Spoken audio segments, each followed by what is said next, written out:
আসসালামু আলাইকুম। দেশ আমার টিভির সংবাদে সবাইকে স্বাগত জানাচ্ছি। আমি জিহাদ হাসান।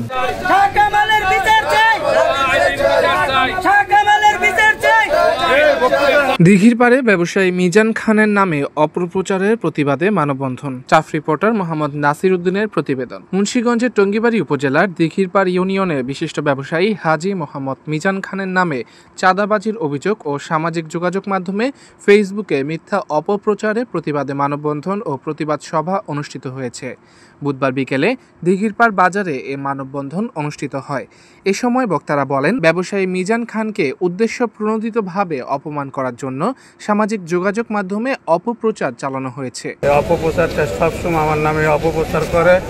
উনি একজন বাজে লোক, এই অপপ্রচার করে। আর আমার থেকে 3 লক্ষ টাকা চাইছে। উনি বলছে আমি রিড করছি, আমাদের সাবেক ডিসি মহাদের নামে রিড করছে, বলছে ওই টাকা দিলে আমি রিড উঠায় নিব। এই আমার বিভিন্ন হুমকি ধমকি দেয়, বিভিন্ন সময় আমি টাকা দিতে হয়েছে। হওয়াতে আপনার কি পূর্ব থেকে কোনো বিরোধ ছিল? তার সাথে আমার পূর্ব থেকে বিরোধ। আপনাকে যে সে আপনার বিরুদ্ধে কার সাথে বিরোধ, পুরো নামটা বলেন। শাহ কামাল, যেরকম অনেক আগে উনি আমাদের সমাজে থাকতো এই চরে। তো উনি একটা ট্রলার চুরি করছিল, ওই চোরা ট্রলারের বিচার করতে গিয়ে ওনার আমি বিচার করে এই দেশ ছাড়া করে দিয়েছিলাম। এই পূর্বে থেকে উনি কিছু না পারাতে আমার নামে অপপ্রচার বিভিন্ন সময় বিভিন্নভাবে বিভিন্ন আইডি দিয়ে অপপ্রচার আর অপইয়া করতেছে। এই জন্য আমি এটা প্রশাসনের দৃষ্টি আকর্ষণ করি, আইনগত ব্যবস্থা চাই আর এটা এই দ্রুত এই বিচার চাই। মানববন্ধনে হাজী মোহাম্মদ মিজান খান বলেন, আমার বিরুদ্ধে ফেসবুকে মিথ্যা অপপ্রচার চালানো হয়েছে।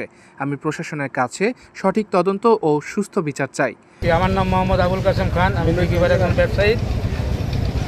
আমার কথা হইলো, একজন মানি লোকের মান হানি করা এটা আইনত পুরা দণ্ডনীয়। মিজানুর রহমান 2-3 বার হজ করে একজন হাজি সাহেব লোক, ওনার নামে এই ভুয়া আইডি দেওয়া, এগুলা মিথ্যা প্রচার করা আইনত দণ্ডনীয়। এই যে এইগুলা যে না বলে, এই জন্য আমি আইনশৃঙ্খলা বাহিনীর কাছে বিশেষভাবে এটা বন্ধ করার জন্য আহ্বান করছি। এখানে বলে মিজান খান ডেজার লাগাইছে, ডেজার লাগাইলে সবচেয়ে বেশি ক্ষতি আমাকে, কারণ আমার বাড়ি নদীর পাড়ে।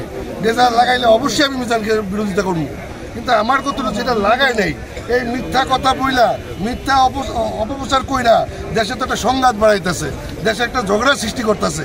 অনুষ্ঠানে আরও উপস্থিত ছিলেন দিঘির পাড় বাজার ব্যবসায়ী কমিটির সহ সভাপতি মোহাম্মদ কাশেম খান, বিশিষ্ট ব্যবসায়ী হাজী মোহাম্মদ মান্নান খান, ইউনিয়ন কৃষক দলের সভাপতি মোহাম্মদ মোস্তফা গাজী, 5 নং ওয়ার্ড কৃষক দলের সভাপতি মোহাম্মদ হযরত আলী ছোয়াল, ইউনিয়ন কৃষক দলের সহ সাংগঠনিক সম্পাদক মোহাম্মদ রাশেদুল ইসলাম সহ বাজারের ব্যবসায়ী ও স্থানীয় গণ্যমান্য ব্যক্তিবর্গ। মোহাম্মদ নাসির উদ্দিন, দেশ আমার টিভি।